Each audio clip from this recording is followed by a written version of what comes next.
하나님의 말씀을 듣는 하나님의 거룩한 나라 백성들 가운데 주권자이신 하나님께서 부어주시는 은혜와 평강이 오늘도 충만하게 임하시기를 축복합니다. 아멘.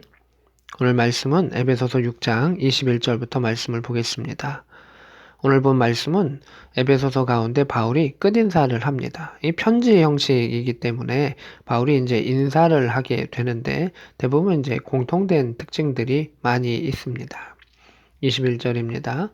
나의 사정, 곧 내가 무엇을 하는지 너희에게도 알리려 하노니 이렇게 되어 있습니다. 바울은 지금 어떤 상태입니까?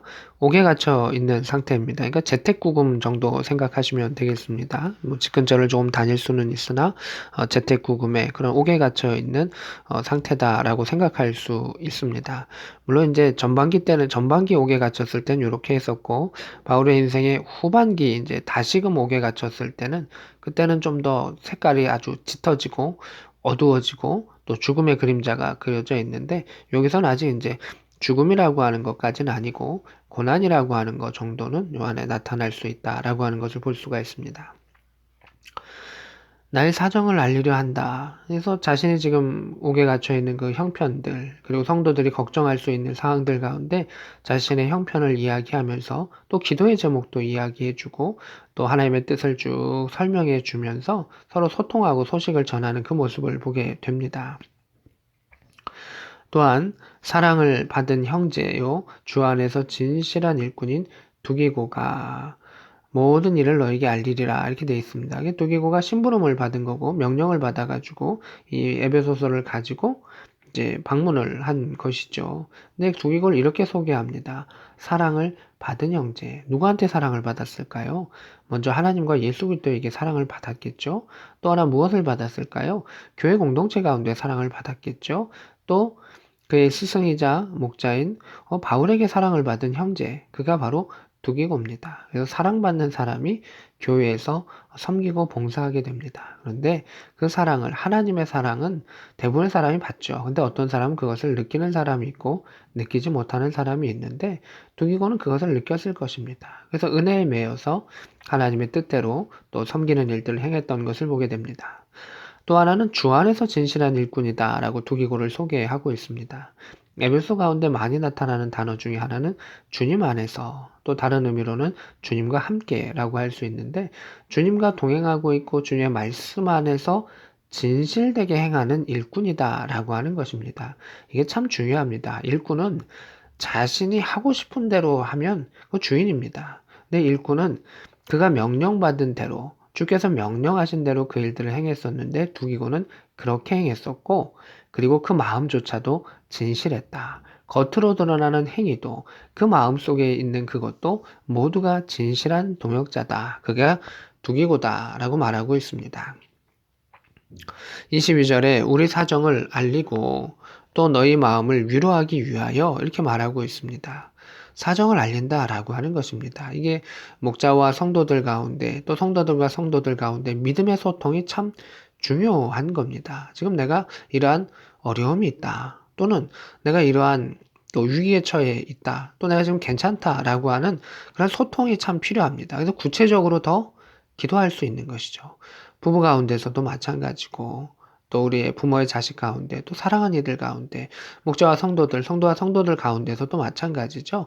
서로의 사정을 알리는 것이 필요합니다. 그리고 그 안에서 어떻게 해줘야 될까요? 서로를 사랑해주며 기도해줘야 되는 그 일들이 있죠. 두기고는 사정을 알리기 위함이다. 또 너희의 마음을 위로하기 위함이다. 바울이 지금 어려운 상황에 있기 때문에 성도들이 걱정하고 있습니다. 그 걱정하는 마음을 위로하기 위해서 특별히 그를 너에게 보냈노라. 특별한 미션을 줘서 보내었다라고 말하고 있습니다. 23절입니다.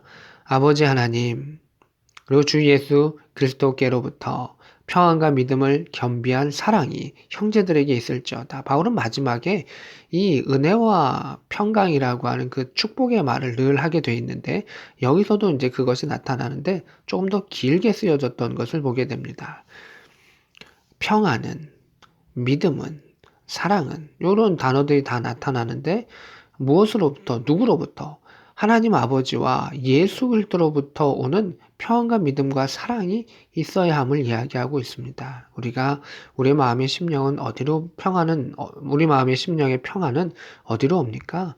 예수님을 통해서 옵니다. 성령 하나님을 통해서 온다라고 하는 것입니다. 그리고 여기서 평안과 믿음을 겸한 사랑이 있어야 한다. 성경에서 가장 강조하는 것은 사실 사랑입니다. 근데 그 사랑 가운데 평안 가운데 사랑하고 정말 믿음 가운데 사랑할 수 있다라고 하는 것은 참 기쁜 일입니다.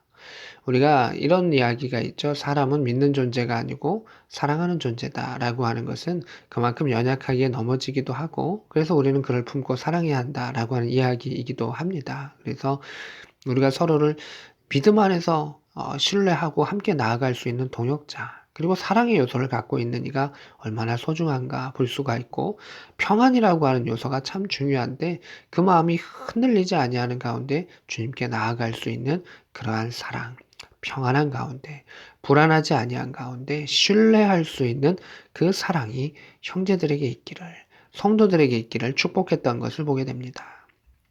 24절입니다.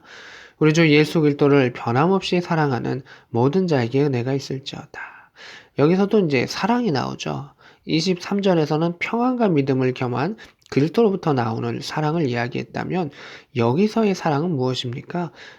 우리 주 예수 그리스도를 변함없는 사랑을 이야기하고 있습니다. 사실 변함없는 사랑은 예수 그리스도를 통해서만 나타납니다. 우리가 사람과 사람을 사랑하는 것은 오르락내리락 함이 있습니다. 물론 가장 하나님의 사랑과 비슷한 건 부모의 자식 간의 그러한 사랑이기도 한데 우리가 이 사랑이 변함없으려 한다면 하나님을 사랑하는 마음, 또 하나님께서 우리에게 주신 그 사랑의 마음 가운데에 우리는 사랑할 수 있어야 한다라고 하는 것입니다. 성도와 성도가 또 부부 가운데서도 또 부모와 자식들 가운데 그 사랑이 온전해지기 위해서는 그리스도에 대한 사랑이 우리 안에 있어야 함을 이야기합니다. 그러한 가운데 변함없이 사랑하는 모든 자에게 은혜가 있을지어다. 그래서 여기는 평안과 은혜 또는 평강과 은혜가 이렇게 조금 더 세부적으로 설명해서 또 하나님의 뜻을 전했던 그 바울의 그 마음을 우리가 볼 수가 있습니다. 그래서 우리 안에 서로의 사정을 아는 것이 참 중요합니다. 믿음의 공동체라고 하는 것은 또 관계라고 하는 것은 좋을 때도 참 중요하지만 사실 이 관계의 중요성은 무엇이냐면 어려울 때 기도하고 함께 할 수 있게 아닙니다. 그래서 어려울 때 그 가치가 더욱더 빛납니다. 그래서 교회 공동체 가운데 사랑하는 이들 가운데 서로의 형편을 알고 또 서로의 형편을 이야기하고 기도하는 믿음의 공동체가 될 수 있기를, 또 믿음의 가정이 될 수 있기를 원합니다. 특별히 하나님을 사랑하는 마음으로 변함없는 사랑으로 나아갔을 때 하나님께서 우리에게 주시는 은혜를 충만하게 받으며 오늘 하루도 승리하며 살아갈 수 있는 복된 저와 여러분 될 수 있기를 우리 주 예수 그리스도의 이름으로 축복합니다. 아멘.